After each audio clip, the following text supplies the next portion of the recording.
When Muhammad bin Abdul Waahid rahimahullah ta'ala was born in the year 1115, round about 1703 Christian era, in a place known as Uyayna, in the Arabian Peninsula, and the Ottomans had no control over that region, barakallahu fikum. It was a place that was governed by tribes and tribal leaders. One town known as Tuwaim, in the region of Najd, one town. There were 4 kings in one town, and they argued amongst each other, and they divided it into 4 pieces, each quarter having its own king. This was in the time of Muhammad bin Abdul Wahab, when he was born in that era. So when he spread his da'wah, and he started calling to Tawheed and the Sunnah in a town known as Huraymila and Uyayna, and he was giving da'wah in those places, 2 of the brothers of a king of Dir'iyah, a little village which is still there, just next to Riyadh, in the kingdom of Saudi Arabia till now. 2 of the brothers of the king there, that they went to the village of Huraymila, and they started listening to Muhammad bin Abdul Wahab talk about Tawheed. Not talk about Islamic State and establishing the rule and we're going to take over the government. None of that. Tawheed, Sunnah. The ulama, they say when he wrote Kitab al-Tawheed, he was still in his 20s. Still in his 20s when he wrote Kitab al-Tawheed. Then, when he was exiled, when he was expelled from Uyayna, then he traveled to Dir'iyah. When he was in Dir'iyah, the wife of the ruler, she started sitting and taking knowledge from Shaykh-ul-Islam Muhammad bin Abdul Wahab. She went to her husband, who was the king of that village. King of a village. It was a village. Like a king of Shoguanas. That's what it's like. King of a village. So his wife, she went to him and she said, there is a scholar who has come to us, Dir'iyah, to our village. Go and sit with him. He said, no, tell him to come to me. He said, no. She said to her husband, look, a woman. This is Salafiyah. A woman saying to her husband, no, my husband, no. Knowledge, you go to it. You are the leader of this village. You are the head, you are the king of this village. Go to him.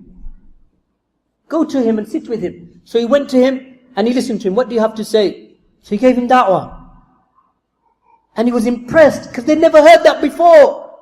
Remember, this is a place next to Dir'iyah. They said that they had domes and mausoleums, graves of the companions. And they used to go there and sacrifice animals at the graves. The grave of Zayd bin Khattab. And they used to go there and make sajda and tawaf and slaughter animals. There was a cave known as Ghar bintul Amir, the cave of the daughter of the leader. They say that she was about to be raped at that place. So Allah cleft that place, the cliff or that mountain into 2 pieces, creating there a cave. So the people used to go there and leave offerings for the owners of the cave, meaning the jinn and the devils. They had the shrine of Eve, Hawa, in Jeddah, 100 meters long. And they had 3 domes, one over her feet, one over her belly button, and one over her head. And they said this is the grave of Eve, of Hawa. Because in the time of Adam, they were taller. And they used to charge for people to come in. They go to the grave of the Prophet ﷺ in the time of Muhammad bin Abdul Wahab, and they used to rub their cheeks on the floor next to the grave of the Prophet ﷺ, seeking tabarruk from the dirt next to his grave. So Muhammad bin Abdul Wahab gave them da'wah. Muhammad bin Saud, who was the ruler of Dir'iyah, he said, I accept your da'wah. He took the da'wah. Then he said to him, if you pledge allegiance to me as the king, we will spread this da'wah. And we will unite the Arabs. And we will unite them upon Tawheed and Sunnah. There were no Ottomans there. There was no Dawla Uthmaniyah. There was no Ottoman Empire in operation in Najd. Dawah was spread.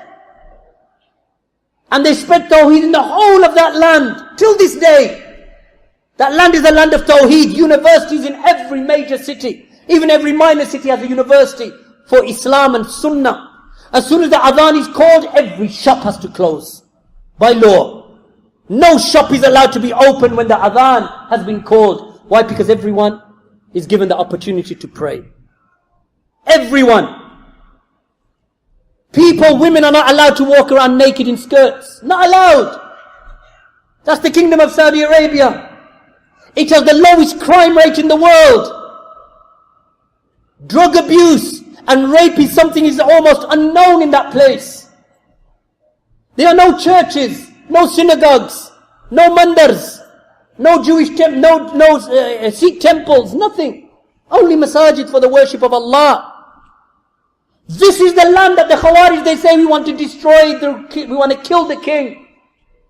This king whose forefathers were the ones that Muhammad bin Abdul Wahab gave his pledge of allegiance to, and gave his daughter in marriage to his son. These are the people that you want to destroy, and now you want to say that you're upon Islam following the way of the Sahaba. This is the way of the Sahaba. This is the way of the Sahaba radiallahu anhum. Don't be deceived. You want to follow the haqq, follow the way of the Sahaba. Jazakumullahu khairan. Walhamdulillahi rabbil alameen. Wa sallallahu ala nabiyyina Muhammad wa ala alihi wa sahbihi wa sallam.